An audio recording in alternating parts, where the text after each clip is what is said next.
El doctor Enrique Fernández Fasnach es el director general del Instituto Politécnico Nacional. Es ingeniero químico industrial por la Escuela Superior de Ingeniería Química e Industrias Extractivas del Poli. Tiene una maestría en química por la Universidad Autónoma Metropolitana, un doctorado en físico-química por la UNAM y un postdoctorado por la Universidad de California. Ha impartido diversos cursos a nivel licenciatura y posgrado en temas como física, química, termodinámica y fisicoquímica. Ha publicado trabajos de investigación en revistas nacionales e internacionales. Fue rector general de la Universidad Autónoma Metropolitana y de la Universidad Politécnica de Altamira. En la Secretaría de Educación Pública desempeñó diversos cargos como coordinador de universidades politécnicas y director académico de la Coordinación General de Universidades Tecnológicas. Doctor Enrique Fernández Fasnach, muchísimas gracias por estar aquí con nosotros en línea directa. Doctor, bueno, pues pasó por muchas universidades, dirigió distintas instituciones de educación y de donde salió del Politécnico regresó a él. Sí. ¿Qué se siente? Bueno, lo primero que tengo que decir es que fue una cuestión totalmente inesperada, ¿no? Yo salí del Poli en 1975, digamos, terminó mi relación con el Politécnico, habiendo concluido la carrera de ingeniero químico, y pues me fui, hice mi carrera académica en la UAM, sobre todo, estuve en el Instituto Mexicano del Petróleo antes como becario, y la verdad, y pues hice toda mi carrera afuera, ¿no? Estuve en la SEP, en la NUYES, y la verdad el Politécnico pues estaba sí cerca de mi pensamiento en cuanto a que yo pensaba que algo tenía que hacer, ahora sí que antes de terminar mi carrera profesional por el Poli. Pero nunca pensé que el Poli se me iba a caer encima, la verdad. Y pues fue una sorpresa que me nombraran director del Poli, es un privilegio sin duda ninguna, pero sí fue algo que no tenía considerado profesionalmente hablando. Ahora, cuando la experiencia que tiene dentro de la Universidad Metropolitana y otras, el tema de educación superior en México, es un tema que está ligado a esta idea de la educación como un mecanismo de ascenso social. ¿Es algo que ha venido modificándose en su experiencia? ¿Qué es lo que han generado nuestras instituciones a lo largo de este periodo? ¿Expectativas de crecimiento, frustración? ¿Cómo las definiría? No, yo por naturaleza soy optimista. Y puedo decirle que la educación pública y la educación superior pública en particular sigue siendo el motor de la movilidad social de los jóvenes, independientemente de las dificultades para conseguir un empleo muchas veces, pero sin duda ninguna hay muchísimos casos en los cuales la movilidad social se ha dado. La universidad le ha generado expectativas a esos jóvenes y yo diría que una institución paradigmática en ese sentido es el Instituto Politécnico Nacional. La verdad es que en el Politécnico hay muchísimos casos de jóvenes con muchas limitaciones económicas, con muchas dificultades para estudiar, que finalmente lo lograron y que son gente de muchísimo éxito y que incluso ya para las familias de ellos pues tienen hijos que se educaron en muy buenas universidades, inclusive en el extranjero, en el mismo Politécnico, por supuesto. Entonces yo sí creo que las universidades han cumplido, las universidades públicas sobre todo, la misión de lograr que los jóvenes se muevan socialmente. Ahora, esta idea de jóvenes que llegan a universidades y las universidades tienen que empezar a suplir las deficiencias que vienen de la educación básica, y ahí es en donde terminamos atorados porque no se puede finalmente a los 17, 18, 20 años empezar a enseñar lo que no aprendieron anteriormente, doctor. No, desde luego, yo siempre he dicho que la mejora de la educación en México tiene que ser de abajo hacia arriba. Se tiene que empujar desde la educación básica hacia arriba. Sí recibimos jóvenes con deficiencias en su formación que vienen desde la educación básica y pues no digamos la media. pero finalmente pues ya los tenemos en la universidad, tenemos que hacer un esfuerzo por subsanar esas deficiencias y al final del día formarlos como profesionistas. Sí nos gustaría, y yo creo que en eso coincidirían conmigo todos los rectores, que tuviéramos jóvenes con mejores capacidades, de tal manera que pudiéramos aprovechar el tiempo para,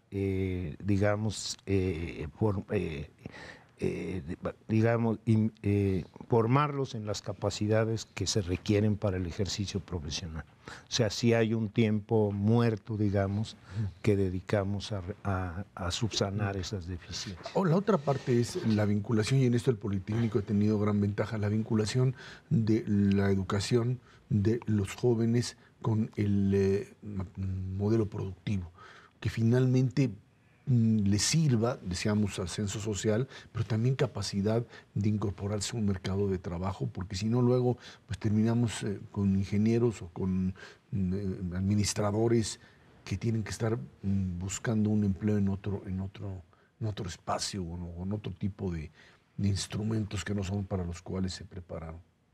Pues yo, desde luego, esa vinculación del Politécnico con el entorno productivo y social ayuda mucho a que los jóvenes tengan mayores oportunidades. Sin embargo, yo tengo que decirles, Ra, que el egresado del Politécnico es muy apreciado en el mercado de trabajo.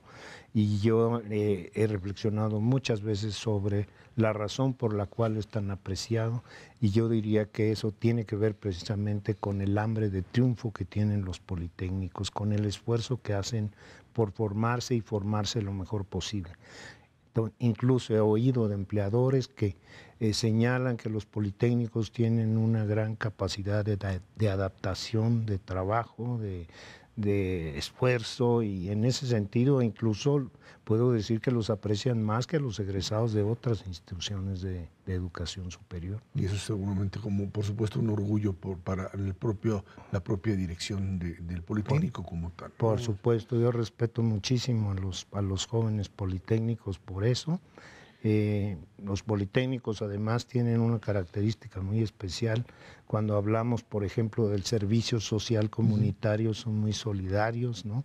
Asisten a las comunidades, trabajan en proyectos para mejorar las condiciones de vida de las comunidades más apartadas del país desde hace muchísimo tiempo. Yo no sé, la verdad es que no tengo una idea muy clara de quién fue la idea, pero fue una idea muy buena, y el Poli está muy orgulloso de sus jóvenes, tanto en su desempeño como politécnicos estudiantes, como su desempeño como egresados y trabajadores en todos los ámbitos del quehacer nacional. Estamos platicando con Enrique Fernández Fanas aquí en Línea Directa.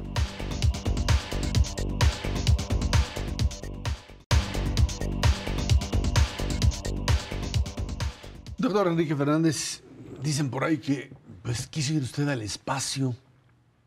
Sí, quise ir al espacio hace muchos años, 1985, 32 años. Estaba yo regresando de sabático cuando vi la convocatoria, y una de mis hermanas, de hecho, fue la que me hizo notar la convocatoria, y me dijo: ¿y por qué tú, que eres aventurero, no te inscribes al concurso? Y pues bueno, me inscribí y fui superando las etapas hasta llegar a ser uno de los 5 finalistas. Tuve el gusto de ir a Houston, de hecho, con los 5 finalistas, incluido Rodolfo Neri Vela, que fue quien a la postre fue al espacio. Y pues fue, la verdad, toda una experiencia. A mí me llamaba mucho la atención la idea de vivir la experiencia, por supuesto, como a todos nosotros. De hecho, en ese grupo estaba Javier Mendieta, que ahora dirige la Agencia Espacial Mexicana. Él era el más joven de todos, aunque, como le digo, él ahora se ve más grande que yo. Yo creo que a él sí lo corrieron sin aceite, como dicen. Es un buen amigo, Javier. Hicimos buena amistad, varios en ese grupo. Y bueno, a mí me llamaba la atención, además de vivir la experiencia, el poder hacer experimentos. Yo hacía física experimental, de hecho, en la UAM. Entonces me llamaba mucho la atención la experimentación en el espacio. Y bueno, pues fue una aventura, ¿no? Y pasada la aventura, pues ya me disponía yo a convertirme en un profesor, ahora sí que en el más amplio sentido de la palabra. Y bueno, después hubo otros accidentes que me llevaron por otros lados. Hablando precisamente de esos accidentes, finalmente en el conflicto del Politécnico lo llevan a dirigir esta institución en un momento en donde hay un conflicto y se fijan en usted y dicen, tiene que entrar a pues manejar esta institución en un momento en donde hay dificultades para poder negociar, armar esto. ¿Qué es lo que pasa por la mente de alguien en ese momento? Bueno, yo tengo que decirle que yo, digamos, llegué a la mesa de diálogo invitado por el secretario de Educación como secretario ejecutivo de la NUYES, que era entonces, pero sobre todo por haber egresado del Instituto Politécnico Nacional. Y en esa calidad me siento yo a la mesa de diálogo. Nunca pasó por mi mente ocupar la dirección general del Politécnico como resultado de ese proceso de diálogo. Simplemente mi expectativa era, pues voy a participar en el diálogo, voy a contribuir a que el conflicto se solucione y después pues yo regreso a mis actividades en la NUYES. Pero pues se fue construyendo ahora sí que la idea de seguramente encontrar a una persona que no perteneciera a grupos, ¿no? Que fuera independiente, que tuviera una cierta trayectoria y experiencia en educación superior. Y bueno, eso es, digamos, esas son teorías mías, pero me imagino que así fue como se fue construyendo la idea de que yo ocupara la dirección general. Me invitan a hacerlo, el presidente por conducto del secretario de Educación Pública, y bueno, pues yo decido aceptar el reto y contribuir así ahora sí que a devolverle algo a mi alma mater, que había hecho mucho por mí. ¿Cómo se entra en una dinámica de negociación? Ya está usted ya en la UAM, en otros lugares, conciliar posiciones, tratar de encontrar puntos de acuerdo, no es fácil en situaciones de esa naturaleza. No, de ninguna manera. Sobre todo yo creo que se requiere muchísima congruencia, ¿no? Congruencia entre lo que uno dice y lo que uno hace. O sea, eso es lo que va construyendo la credibilidad de la gente en uno mismo. Y creo que eso es lo que yo he hecho en el Politécnico desde que me senté con los jóvenes en la mesa de diálogo. Digamos, los escuchaba porque, vamos, sabía que el proceso era importante, el proceso de escucharlos, de entender sus demandas, ¿no? De tratar de acercarme a las demandas de ellos sin, ahora sí que sin pasar por encima de los principios morales y de los principios del Politécnico Nacional. Percibí que los jóvenes así lo entendían también y pues bueno, se hizo un diálogo difícil pero constructivo y eso fue lo que al final del día llevó a... Lo reconocieron finalmente como interlocutor, que eso no es sencillo. No, es verdad, sí, me reconocieron como interlocutor. Recuerdo que incluso cuando se anuncia mi nombramiento como director, los jóvenes dicen que se pase para acá el director del Poli, que no esté de aquel lado de la mesa. Y yo, pues sí, que me pareció un gesto muy, muy, muy noble de los jóvenes y me paro y me voy con ellos, ¿no? Y bueno, en fin, sí he ido construyendo desde entonces, digamos, con los jóvenes una relación de confianza, con los trabajadores en general.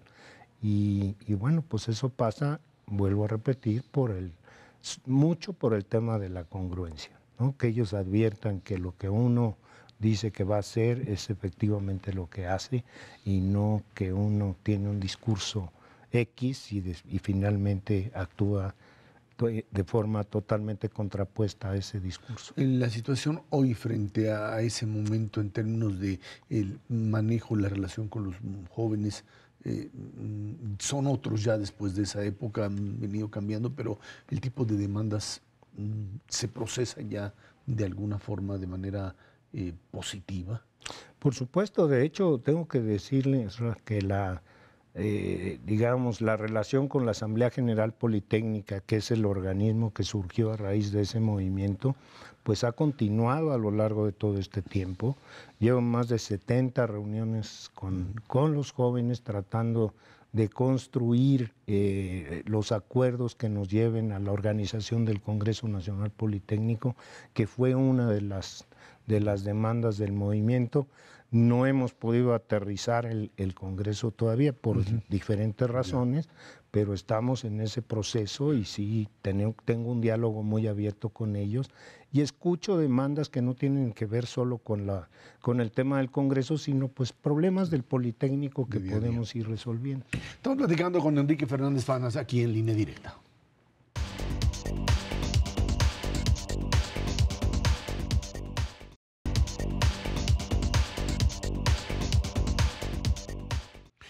Doctor Enrique Fernández, el tema de la reforma educativa a nivel nacional, por supuesto, impacta en la educación superior, pero esto tiene que ver con una visión que uno podría determinar de pues, entrarle de lleno a problemas que durante mucho tiempo los habíamos dejado atrás.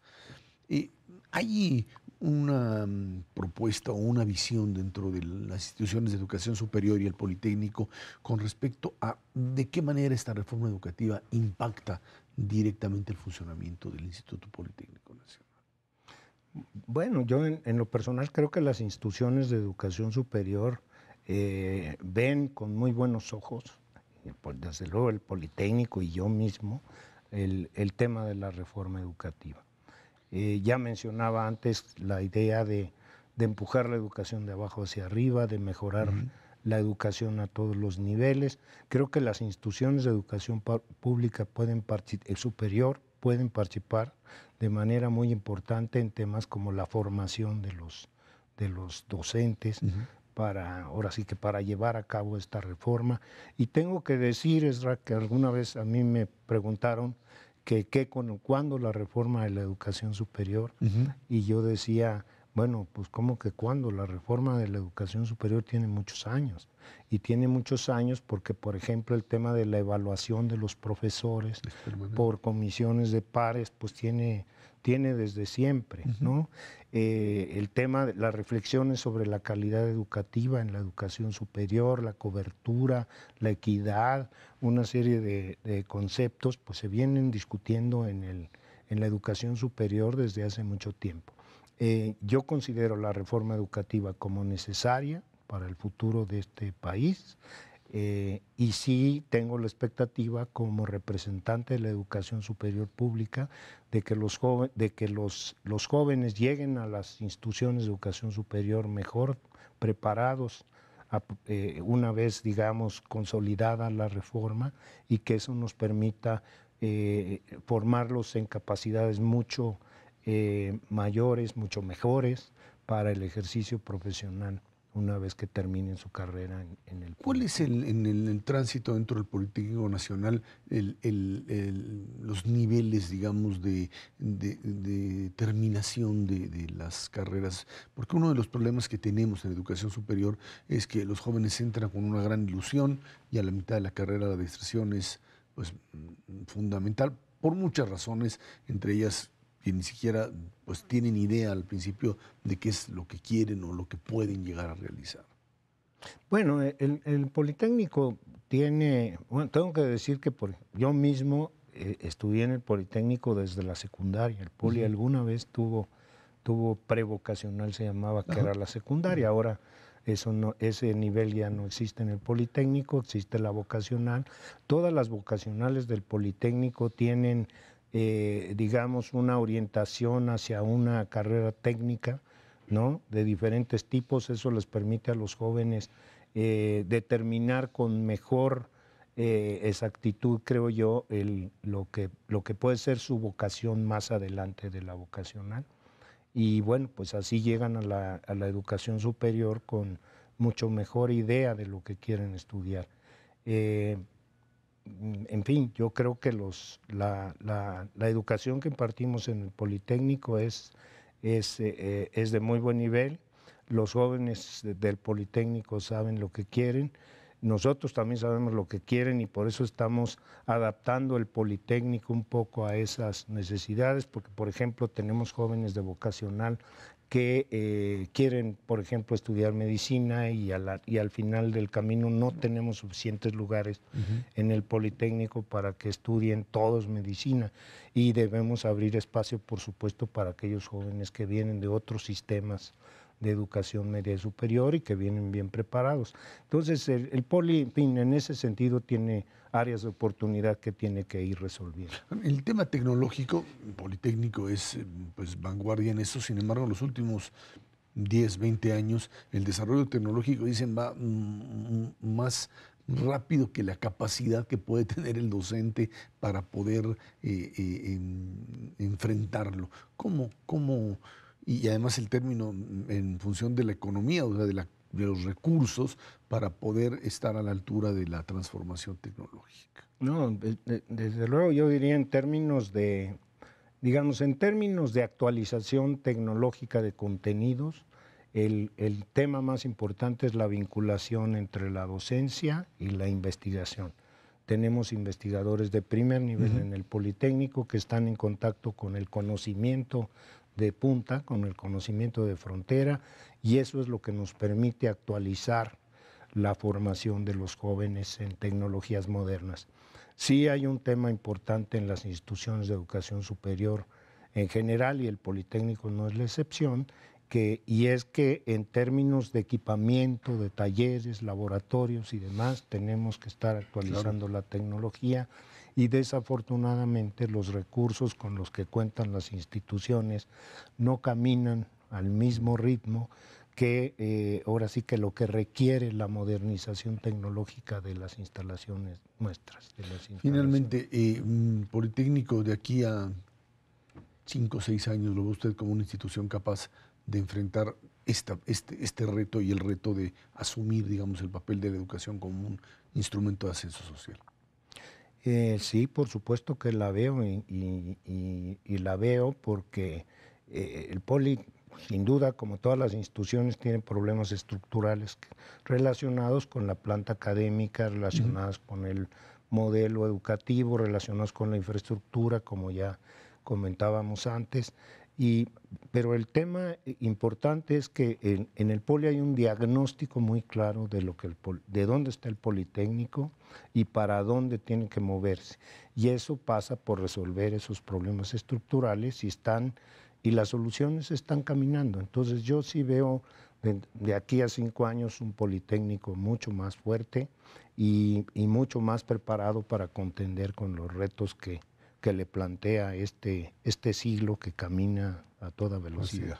Doctor Enrique Fernández Fanas, muchísimas gracias por haber estado aquí con nosotros. Muchas gracias. Fue Enrique Fernández Fanas, aquí en Línea Directa.